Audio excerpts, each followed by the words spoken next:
പ്രിയപ്പെട്ട കുട്ടികളെ, ഇനി നമ്മൾ പറയാനുള്ള വളരെ പ്രധാനപ്പെട്ട ഒരു ടോപ്പിക് ട്രാൻസ്ലൊക്കേഷൻ ആണ്. ഇപ്പൊ നമുക്കറിയാം, നമ്മളെ ഭക്ഷണം, ഫുഡ്, ഫോട്ടോസിന്തസിന്റെ പ്രൊഡക്റ്റ് എന്ന് പറയുന്ന ഷുഗർ ഉണ്ടാക്കപ്പെട്ടിരിക്കുന്നത് പ്ലാന്റിന്റെ ലീഫിലാണ്. സ്വാഭാവികമായിട്ടും ലീഫിൽ നിന്ന് ഈ പ്രൊഡക്റ്റുകൾ എങ്ങോട്ട് പോകണം? പ്ലാന്റിന്റെ വിവിധ ഭാഗങ്ങളിലേക്ക് പോകണം. അങ്ങനെ പോകുന്നതിനെയാണ് നമ്മൾ ട്രാൻസ്ലൊക്കേഷൻ എന്ന് പറയുന്നത്. ഇപ്പൊ നമ്മൾ തന്നെ നമുക്കറിയാം, നമ്മളൊരു സ്ഥലത്ത് നിന്ന് മറ്റൊരു സ്ഥലത്തോട്ട് മൂവ് ചെയ്യും അല്ലെ. തളിപ്പറമ്പിൽ നിന്ന് ആലക്കോട്ടേക്ക് നമ്മൾ പോവുകയാണെങ്കിൽ ദാറ്റ് ഈസ് കോൾഡ് ട്രാൻസ്ലൊക്കേഷൻ അല്ലെ. സ്ഥിരമായിട്ട് തളിപ്പറമ്പ് മാർക്കറ്റിൽ നിന്ന് ഫുഡ് പ്രൊഡക്റ്റുകൾ പലപ്പോഴും എങ്ങോട്ട് പോകും? മറ്റുള്ള സ്ഥലങ്ങളിലോട്ട് പോറുണ്ടല്ലോ. അപ്പോ ആ പോകുന്നതിന്റെ പ്രോസസ്സിന്റെ പേരാണ് ട്രാൻസ്ലൊക്കേഷൻ. ഇതേപോലെ തന്നെ ഫുഡ് പ്രൊഡക്ട്സ് പ്ലാന്റിന്റെ ലീഫിൽ നിന്ന് മറ്റു ഭാഗങ്ങളിലേക്ക് പോകും, അതിന്റെ പേരാണ് ട്രാൻസ്ലൊക്കേഷൻ. സോ നമ്മളിവിടെ പറയുന്നത് ട്രാൻസ്ലൊക്കേഷൻ ഓഫ് ഫുഡ് മെറ്റീരിയൽ. അപ്പൊ പ്ലാന്റിനെ സംബന്ധിച്ചിടത്തോളം ഈ ഫുഡ് മെറ്റീരിയൽ ട്രാൻസ്ലൊക്കേറ്റ് ചെയ്യുന്ന വളരെ പ്രധാനപ്പെട്ട ഒരു സ്ട്രക്ചർ ഉണ്ട്. That structure is called phloem അല്ലെ. നമുക്കറിയാം, പ്ലാന്റിൽ രണ്ട് പ്രധാനപ്പെട്ട കോംപ്ലക്സ് ടിഷ്യൂ ഉണ്ട്. First complex tissue is called xylem and the other complex tissue is called phloem. The xylem and phloem are the conducting tissue എന്ന് ഞാൻ തന്നെ നിങ്ങളെ പഠിപ്പിച്ചിട്ടുണ്ട്. So here we can say that in the case of translocation, the most important complex tissue like phloem is taking part or taking the charge of this particular translocation. So എന്താണ് phloem ചെയ്യുന്ന വളരെ പ്രധാനപ്പെട്ട role? We can see. നോക്കൂ നിങ്ങൾ, നമുക്കറിയാം pattern of translocation. എങ്ങനെയാണ് ഈ translocation pattern പ്ലാന്റിൽ നടക്കുന്നത്? നിങ്ങൾ പ്ലസ് വണ്ണിൽ പഠിച്ചിട്ടുണ്ട് സോഴ്സ് എന്താണ്, സിങ്ക് എന്താണെന്നൊക്കെ പഠിച്ചിട്ടുണ്ട്. Source and sink. ഇപ്പൊ നമ്മളെ വീട്ടിലെ ടാങ്ക് എന്ന് പറയുന്നത് ഒരു സോഴ്സ് ആണ്. എന്തിന്റെ സോഴ്സ് ആണ്? It is a source of water. ഇതേപോലെ തന്നെ പ്ലാന്റിന്റെ ലീഫിനെ നമുക്ക് അങ്ങനെ തന്നെ പറയാം, സോഴ്സ് എന്ന് പറയാം. Then what is a sink? Sink എന്ന് പറഞ്ഞാൽ ഒന്നുമില്ല, ദ ഏരിയ ഓഫ് കൺസംഷൻ ആണ്. ഇപ്പൊ നമ്മൾ ഒരു സിങ്ക് ആണ് അല്ലെ. അതേപോലെ തന്നെ ഒരു പ്ലാന്റിനെ സംബന്ധിച്ചിടത്തോളം പ്ലാന്റിന്റെ ഫ്രൂട്ട് ഒരു സിങ്ക് ആണ്, റൂട്ട് ഒരു സിങ്ക് ആണ്, ദെൻ സ്റ്റെം ഒരു സിങ്ക് ആണ്. എവിടെയൊക്കെയാണോ ഫുഡ് മെറ്റീരിയൽ ഉപയോഗിക്കുന്നത്, എവിടെയൊക്കെയാണോ ഫുഡ് മെറ്റീരിയൽ ആവശ്യത്തിന് ഉൽപ്പാദിപ്പിക്കുന്ന സ്ഥലത്ത് നിന്ന് ആ ആവശ്യമുള്ള സ്ഥലത്തേക്ക് എത്തിയിട്ട് അവിടെ ഉപയോഗിക്കപ്പെടുന്നത്, നമ്മൾ അതിനെ പറയുന്ന പേരാണ് സിങ്ക് എന്ന് പറയുന്നത്. So what is a source and what is a sink? പലപ്പോഴും പരീക്ഷയ്ക്ക് ചോദിക്കുന്നതാണ് differentiate source and sink concept. എന്താണ് സോഴ്സ്, എന്താണ് sink? So see metabolites move from source to sink. എപ്പോഴും മെറ്റബോളൈറ്റ് നമ്മുടെ ടാങ്കിൽ നിന്ന് വെള്ളം വിവിധ റൂമുകളിലേക്ക് പോകുന്നത് പോലെ തന്നെ ഫുഡ് മെറ്റീരിയൽസ് എപ്പോഴും പോകുന്നത് ഇവിടെ നിന്നാണ്? ഈ പറയുന്ന ലീഫിൽ നിന്നാണ്. So leaf is act as a source. And what is a sink? Sink എന്ന് പറയുന്നത് പലതരത്തിലുള്ള സ്റ്റോറേജ് ഏരിയ ഉണ്ട്. ഇപ്പം ഒരു എക്സാമ്പിൾ പറയുകയാണെങ്കിൽ നമ്മുടെ റൂട്ട് ഒരു സിങ്ക് ആണ് അല്ലെ. അതേപോലെ ഫ്രൂട്ട് ഒരു സിങ്ക് ആണ്. നമ്മൾ ഉണ്ടാക്കപ്പെടുന്ന ഇപ്പൊ കപ്പയാണെങ്കിൽ കപ്പയുടെ സിങ്ക് ഏതാന്ന് വെച്ചാൽ കപ്പയുടെ കായാണ്. കായ എന്ന് പറയുന്ന വേരിൽ നിന്ന് ഉണ്ടാവുന്ന നമുക്കറിയാം റൂട്ട് സ്റ്റോറേജ് ആണ്. നമ്മൾ പലപ്പോഴും അതൊക്കെ പഠിച്ചിട്ടുണ്ട്. Now what is a source? Area of supply. സോഴ്സിന്റെ ഒറ്റ പേര് എന്ന് പറയുന്നത് ഏരിയ ഓഫ് സപ്ലൈ ആണ്. ഫുഡ് സപ്ലൈ ചെയ്യുന്ന സ്ഥലത്തിനെയാണ് സോഴ്സ് എന്ന് പറയുന്നത്. ഓക്കെ, നോക്കൂ, ഇതൊക്കെ സോഴ്സ് ആണ്. ഈ ലീഫ് സോഴ്സ് ആണ്, ഈ ലീഫ് സോഴ്സ് ആണ്. ഓക്കെ, ഇവിടെ ഞാൻ കാണിച്ചിട്ടുണ്ട്. ഈ റെഡ് എന്ന് പറയുന്നത് സൈലവും ബ്ലൂ എന്ന് പറയുന്നത് ഫ്ലോയും ആണ്. You can see the red and blue line. What is a source? It is a exporting organ. Export ചെയ്യുന്ന സ്ഥലമാണ്. മറ്റു സ്ഥലത്തേക്ക് സാധനങ്ങൾ കൈമാറുന്ന അല്ലെങ്കിൽ കടത്തിവിടുന്ന സ്ഥലത്തിനാണ് എക്സ്പോർട്ട് എന്ന് പറയുന്നത്. മെച്യൂർ ലീവ്സ് പ്രധാനമായിട്ടും മെച്യൂർ ലീഫാണ് ഈ പറയുന്ന വളരെ പ്രധാനപ്പെട്ട സോഴ്സ് എന്ന് പറയുന്നത്. മെച്യൂർ ലീഫാണ്. Then storage organ, seed, endosperm, storage root of second growing season, beet etcetera. Storage ഓർഗനും പലപ്പോഴും എന്താണ്? സോഴ്സ് ആണ്. ഇവ ഒരു ഉദാഹരണത്തിന് ഞാൻ പറയാം. നമ്മളെ എന്താ പറയാ, നമ്മുടെ സീഡ് എന്ന് പറയുന്ന ഒരു സ്റ്റോറേജ് ഏരിയ ആണ്. സീഡ് അതൊരു സോഴ്സ് ആണ്. കാരണം ആ സീഡിൽ നിന്നാണ് എന്ത് സംഭവിക്കുന്നത്? റൂട്ട് ജെർമിനേറ്റ് ചെയ്ത് പ്ലാന്റ് ആവുന്നത്. So that is act as a storage area, that is act as a source. Then storage root of second growing season beet. ചില സമയത്ത് ചില ബീറ്റ് ഉണ്ട്, അത് സ്വന്തമായിട്ട് ഉണ്ടാവുന്നതാണ്. ഇപ്പൊ നമുക്ക് ബീറ്റ്റൂട്ട് നമുക്ക് നടുന്ന സമയത്ത് ആ കായ് നമ്മൾ നടാറുണ്ട്. ഓക്കെ, അതും സോഴ്സ് ആയിട്ട് പരിഗണിക്കുക. അപ്പൊ സോഴ്സ് എന്ന് പറയുന്നത് എവിടെയൊക്കെയാണോ ഷുഗർ സ്റ്റോർ ചെയ്ത് വെച്ചിരിക്കുന്നത്, അങ്ങനെ ഷുഗർ സ്റ്റോർ ചെയ്ത് വെച്ചിരിക്കുന്ന എല്ലാ സ്ഥലങ്ങളെയും നമ്മൾ സോഴ്സ് എന്ന് പറയും. Then what is a sink? Area of metabolism or storage. Sink എന്ന് പറയുന്നത് മെറ്റബോളിസം നടക്കുന്നത്, അതായത് ഉപയോഗിക്കുന്ന സ്ഥലമാണ്. എവിടൊക്കെയാണോ ഏരിയ ഓഫ് കൺസംഷൻ നമ്മൾ ഒറ്റയടിക്ക് പറയാം. Area of consumption, that is ഉപയോഗിക്കപ്പെടുന്ന സ്ഥലം. ഇപ്പൊ നമുക്കറിയാലോ, നമ്മൾ പല സ്ഥലം ഫ്രൂട്ട് എന്ന് പറയുന്നത് ഉപയോഗിക്കുന്ന സ്ഥലമാണ്. നമ്മൾ ഓട്ടോമാറ്റിക്കലി ഫ്രൂട്ട് എടുത്ത് കഴിക്കാറുണ്ട്.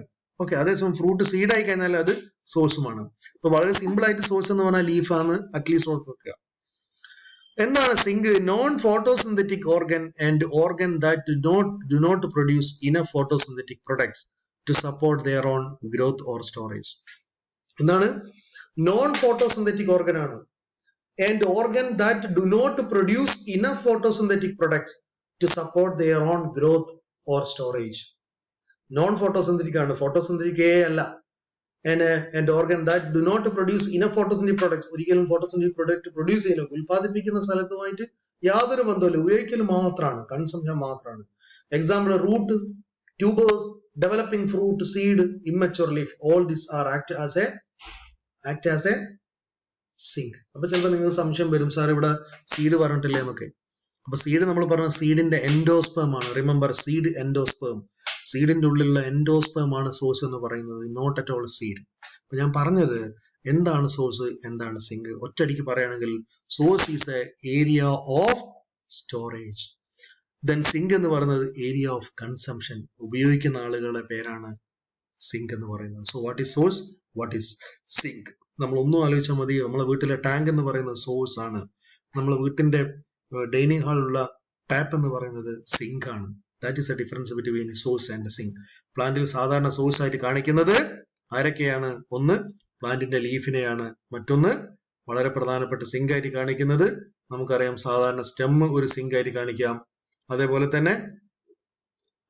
തന്നെ നമ്മൾ സാധാരണ പറയുന്ന വേറൊരു വളരെ പ്രധാനപ്പെട്ട ഏരിയ ആണ് ഈ പറയുന്ന root, tubers, developing fruits etcetera are the important sink. Exactly what is transported in the phloem? ഫ്ലോയത്തിലൂടെ എന്താണ് പോകുന്നത്? That is very important. എന്തൊക്കെയാണ് ഫ്ലോയത്തിലൂടെ പോകുന്ന ഫുഡ് മെറ്റീരിയൽസ്? നമുക്ക് നോക്കാലോ. ഫ്ലോയത്തിലൂടെ പോകുന്ന പ്രധാനപ്പെട്ട ഫുഡ് മെറ്റീരിയൽസ് എന്തൊക്കെയാണ്? സുക്രോസ് എന്ന് പറയും. ഇപ്പൊ നമുക്കറിയാലോ, നമ്മൾ ഉൽപ്പാദിപ്പിച്ച പ്രധാനപ്പെട്ട പ്രൊഡക്റ്റ് എന്ന് പറഞ്ഞാൽ ഷുഗർ ആണ്. ഷുഗർ എന്ന് പറയുന്നത് മോണോസാക്കറൈഡ് ആണല്ലോ. ഷുഗർ എന്ന് പറയുന്നത് മോണോസാക്കറൈഡ് ആണ്. ഇനി ഈ പറയുന്ന മോണോസാക്കറൈഡുകൾ കൂടിച്ചേർന്നാൽ എന്തുണ്ടാവും? We can say that disaccharide ഉണ്ടാവും. ആരാണ് ഡൈസാക്കറൈഡ്? ഡൈസാക്കറൈഡ് എന്ന് പറയുന്നത് വളരെ പ്രധാനപ്പെട്ട ഒരു ഫുഡ് ഐറ്റംസ് ആണ്. Disaccharide, for example sucrose. Sucrose is a carbohydrate, at the same time sucrose is a disaccharide. അപ്പൊ സുക്രോസ് എന്ന് പറയുന്നതിന് മാത്രമേ മൂവ് ചെയ്യാൻ പറ്റൂ, ഷുഗറിന് മൂവ് ചെയ്യാൻ പറ്റില്ല. ഷുഗർ ഉൽപ്പാദിപ്പിച്ച ഉടനെ തന്നെ എന്ത് സംഭവിക്കും? ഇത് സുക്രോസ് ആയി മാറും. Sucrose is A movable carbohydrate. പരീക്ഷയ്ക്ക് ചോദിക്കും വാട്ട് ഈസ് എ സുക്രോസ്, അല്ലെങ്കിൽ dash is the movable sugar എന്ന് ചോദിച്ചാൽ പറയണം sucrose is the movable sugar. അപ്പം നമ്മൾ ആലോചിക്കേണ്ടത് C3 സൈക്കിൾ ആണെങ്കിൽ അവിടെ പ്രൊഡ്യൂസ് ചെയ്യുന്ന ഷുഗർ ആണ്. ഈ ഷുഗർ കൂടി ചേർന്നിട്ട് എന്താവും? ആദ്യം തന്നെ ഡൈസാക്കറൈഡ് ആവും. അങ്ങനെ ഡൈസാക്കറൈഡ് ഇങ്ങനെ മൂവ് ചെയ്യും. ഇപ്പൊ ലീഫിൽ ഉണ്ടായി, സ്റ്റെമ്മിലൂടെ പോയി എവിടെ എത്തും? ഫ്രൂട്ടിൽ എത്തിക്കഴിഞ്ഞ ഉടനെ തന്നെ അത് സ്റ്റോർ ചെയ്യും. സ്റ്റോർ ചെയ്ത് കഴിഞ്ഞാൽ അതെന്തായി? സ്റ്റാർച്ചായി. അതുകൊണ്ടാണ് പച്ചമാങ്ങ പുളിക്കുന്നത്. പച്ചമാങ്ങ പുളിപ്പുണ്ടാവും, സ്റ്റോർ ചെയ്യുന്നതാണ്. അതേപോലെ തന്നെ അരിയുടെ ഉള്ളിലുള്ള അരിപ്പൊടിയുണ്ട്, നെല്ലിന്റെ ഉള്ളിലത്, അതിനെന്താണ്? പ്രത്യേകിച്ച് ടേസ്റ്റ് ഒന്നും ഇല്ലല്ലോ. നമ്മൾ കറി വയ്ക്കുമ്പോഴേ ചോറിന് ടേസ്റ്റ് ഉള്ളൂ അല്ലെ? നമ്മൾ കഴിക്കുന്ന ചോറിന്, പച്ച ചോറിന് ഒരു ടേസ്റ്റ് ഉണ്ടാവില്ല. അതേസമയം പച്ച ചോറിന്റെ കൂടെ ഒരു ചമ്മന്തി ഉണ്ടെങ്കിൽ ടേസ്റ്റ് ഉണ്ടാവും. യഥാർത്ഥത്തിൽ ചമ്മന്തിയാണ് ടേസ്റ്റ് ഉണ്ടാക്കുന്നത്. ചോറെന്ന് പറയുന്ന സാധനം സ്റ്റാർച്ച് ആണ്, അതിന് പ്രത്യേകിച്ച് ടേസ്റ്റ് ഒന്നും ഉണ്ടാവില്ല. അപ്പൊ ഞാൻ പറഞ്ഞത് ഏറ്റവും സ്വീറ്റസ്റ്റ് ഷുഗർ എന്ന് പറയുന്നത് സുക്രോസ് ആണ്. പക്ഷെ അത് പോയി സ്റ്റോർ ചെയ്യാൻ തുടങ്ങി കഴിഞ്ഞാൽ സ്റ്റാർച്ചായി. അത് ബയോകെമിസ്ട്രി നിങ്ങളെ ടീച്ചർ പഠിപ്പിക്കുന്നുണ്ടാവും. അപ്പൊ ഷുഗർ എന്ന് പറയുന്നത് മോണോസാക്കറൈഡ് ആണ്. ആ ഉണ്ടാക്കപ്പെട്ടിരിക്കുന്ന ഷുഗർ വളരെ പെട്ടെന്ന് ഡൈസാക്കറൈഡ് ആവുകയും ഈ ഡൈസാക്കറൈഡ് ആണ് ഫ്ലോയത്തിലൂടെ മൂവ് ചെയ്യുകയും ചെയ്യുന്നത്. അങ്ങനെ ഫ്ലോയത്തിലൂടെ മൂവ് ചെയ്യുന്ന ഡൈസാക്കറൈഡ് എവിടെയാണോ സിങ്കിൽ എത്തിയ ഉടനെ തന്നെ, ഫ്രൂട്ട് ആണ് ഒരു സിങ്ക് എങ്കിൽ അവിടെ തന്നെ വളരെ പെട്ടെന്ന് അത് സ്റ്റാർച്ച് ആയി മാറും. അപ്പൊ movable sugar is called sucrose. Storage sugar is called, or storage carbohydrate is called starch. Clear? The sugar that is most important in translocation is sucrose. ഏറ്റവും കൂടുതൽ ട്രാൻസ്ലൊക്കേറ്റ് ചെയ്യുന്ന ആള് സുക്രോസ് ആണ്. Sucrose is a disaccharide. Sucrose ഒരു disaccharide ആണ്. Example that is made up of 2 sugar molecule. 2 sugar molecule കൂടിച്ചേർന്നതാണ് ഒരു sucrose. An additional synthesis reaction is required after photosynthesis. ഫോട്ടോസിന്തസിന് ശേഷം ഒരു അഡീഷണൽ റിയാക്ഷൻ കൂടി നടക്കുന്ന ആൾ കൂടിയാണ് സുക്രോസ് എന്ന് പറയുന്നത്. Sucrose is not a rigid. Sucrose ഒരിക്കലും റിജിഡ് അല്ല, structure but mobile in itself. അപ്പൊ ഒരിക്കലും ഒരു റിജിഡ് സ്ട്രക്ചർ അല്ല സുക്രോസിനുള്ളത്, എപ്പോഴും മൂവബിൾ ആണ്. റിജിഡ് എന്ന് പറഞ്ഞാൽ അനങ്ങാപ്പാറകളാണ് അല്ലെ. നമ്മളെ ക്ലാസ്സിൽ തന്നെ ചില ആൾക്കാരുണ്ടാവും, ഒരു സ്ഥലത്ത് ഇരുന്ന് കഴിഞ്ഞാൽ 3 വർഷം അവിടെ തന്നെ ഇരിക്കും. ഇല്ല, അങ്ങനെ ഇരിക്കരുത്. ഇടയ്ക്കിടയ്ക്ക് നമ്മൾ മാറിയിരിക്കണം. നമ്മൾ സുഹൃത്തുക്കളെ കൂടെ മാറി മാറിയിരിക്കണം. സ്വാഭാവികമായിട്ടും ആ ഇരുത്തൊക്കെ നിങ്ങളെ സംബന്ധിച്ച് ഇപ്പോൾ ഒരു നൊസ്റ്റാൾജിയായി മാറിയിട്ടുണ്ട്. ഒറ്റയ്ക്ക് ഇരുന്ന് you are become board.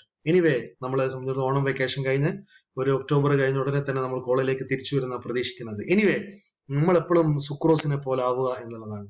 പാറിപ്പറക്കുന്ന carbohydrate എന്നാണ് സുക്രോസിനെ കുറിച്ച് പറയാറുള്ളത്. So this is the sucrose. നോക്കൂ നിങ്ങൾ, ഇത് ഗ്ലൂക്കോസ് ആണ്, ഇത് വേറെ ഗ്ലൂക്കോസ് ആണ്. ഗ്ലൂക്കോസും കൂടി ചേർന്ന് കഴിഞ്ഞാൽ ഒരു disaccharide. That disaccharide is called sucrose. 3 തരത്തിലുള്ള ഡൈസാക്കറൈഡ് ഉണ്ടല്ലോ. ഒന്ന് സുക്രോസ് ആണ്, മറ്റൊന്ന് മാൾട്ടോസ് ആണ്, വേറൊന്ന് ലാക്ടോസ് ആണ്. അല്ലെ, സുക്രോസിന് പറയുന്ന പേര് ദ സ്വീറ്റസ്റ്റ് ഷുഗർ എന്നാണ്. അല്ലെങ്കിൽ we can say that sucrose എന്ന് പറയുന്നതിന് വേറൊരു പേര് കൂടി ഉണ്ട്. പറയൂ നിങ്ങൾ, കെയിൻ ഷുഗർ ആണ്. അല്ലെ, ലാക്ടോസ് എന്ന് പറഞ്ഞാൽ മിൽക്ക് ഷുഗർ ആണ്. ദെൻ പിന്നെ വേറൊന്നുകൂടി ഉണ്ട്, maltose. That is called malt sugar ആണ്. അതിൽ ഏറ്റവും സ്വീറ്റസ്റ്റ് ആയിരിക്കുന്ന ഷുഗർ ആണ് സുക്രോസ്. ഇതാണ് സുക്രോസിന്റെ structure. This is the molecular structure. Okay, compounds translocated in the phloem. ഫ്ലോയത്തിലൂടെ എന്തൊക്കെയാണ് ട്രാൻസ്ലോക്കേറ്റ് ചെയ്യുന്നത്? കൂടാതെ സുക്രോസ് ഉണ്ട്, അതുകൂടാതെ റാഫിനോസ് ഉണ്ട്, സ്റ്റാക്കിയോസ് ഉണ്ട്, വെർബാസ്കോസ് ഉണ്ട്, ഗാലക്ടോസ് ഉണ്ട്. ഇല്ലേ, ഇതെല്ലാം ഈ പറയുന്ന സ്റ്റാർച്ച്, ഈ പറയുന്ന നമ്മുടെ എന്താ പറയാ, ഈ ഫ്ലോയത്തിലൂടെ ട്രാൻസ്ലോക്കേറ്റ് ചെയ്യുന്ന ആൾക്കാരാണ്. സോ അതിൽ ഏറ്റവും പ്രധാനപ്പെട്ട ആള് സുക്രോസ് ആണ്. ഇത് കൂടാതെ വേറൊരു ഷുഗർ ആൽക്കഹോൾ ഉണ്ട്. ആൽക്കഹോൾ അടങ്ങിയിരിക്കുന്ന ഒരു ഷുഗർ ഉണ്ട്, ദാറ്റ് ഈസ് കോൾഡ് ഡിമാനിറ്റോൾ. അതൊക്കെ ഓർത്ത് വെക്കണം. ഒബ്ജക്റ്റീവിൽ ചിലപ്പോൾ ചോദിക്കാം. നമ്മളെ സംബന്ധിച്ചിടത്തോളം ട്രാൻസ്ലോക്കേഷൻ ഓഫ് ഫുഡ് എന്നാണ് ചോദിച്ചിരിക്കുന്നത്. എന്നിരുന്നാലും should remember the process. Okay, now we can say that the another important point, components translocated in the phloem. ഇത് കൂടാതെ അമിനോ ആസിഡ് ട്രാൻസ്ലോക്കേറ്റഡ് ചെയ്യും, യൂറിഡ്, ഇതൊക്കെ ജസ്റ്റ് ഒന്ന് പറയുന്ന മാത്രമേ ഉള്ളൂ. പല ആളുകളും ഇത് കൂടാതെ വേറെ ആളുകളൊക്കെ ട്രാൻസ്ലോക്കേറ്റ് ചെയ്യാറുണ്ട് എന്നുള്ളതാണ്. So remember all these point with regard to the phloem transport or the translocation of food material. Now we can see the another important point. We can say that ഇതാണ് ഈ ട്രാൻസ്ലോക്കേറ്റ് ചെയ്യുന്ന വളരെ പ്രധാനപ്പെട്ട കാര്യങ്ങൾ. Now ഇതിൽ ട്രാൻസ്ലോക്കേറ്റ് ചെയ്യുന്ന വളരെ പ്രധാനപ്പെട്ട ഒരു സ്ട്രക്ചർ എന്ന് പറഞ്ഞാൽ നമുക്കറിയാം എന്താണ്. The most important structure is called phloem. Phloem is the structure. ഇതാണ് ഫ്ലോയം. ഫ്ലോയത്തിന്റെ ഉള്ളിലൂടെ എങ്ങനെയാണ് ട്രാൻസ്ലോക്കേറ്റ് ചെയ്യുന്നതൊക്കെ നമ്മൾ കഴിഞ്ഞ ഫസ്റ്റ് ഇയറിലൊക്കെ പഠിച്ചതാണ്. ദെൻ ഇതിൽ വളരെ ഒരു അനാറ്റമിക്കൽ സ്ട്രക്ചർ ജസ്റ്റ് പറയുന്നേ ഉള്ളൂ. സീവ് എലമെന്റ് ഉണ്ട്. സീവ് വളരെ പ്രത്യേക തരത്തില് ഫ്ലോയത്തിലൂടെ അരിച്ചിറങ്ങുന്ന സാധനങ്ങളാണ്. ഇവിടെയൊക്കെ നമ്മൾ പറയുന്ന പല എലമെന്റുകളും പല തരത്തിലുള്ള ഷുഗർ കോമോളിക്യൂളും ട്രാൻസ്ലോക്കേറ്റ് ചെയ്യാറുണ്ട്. ഓക്കെ, അത്ര ഡീറ്റെയിലേക്ക് പോകുന്നില്ല. ഇനി 3 different type of companion cell.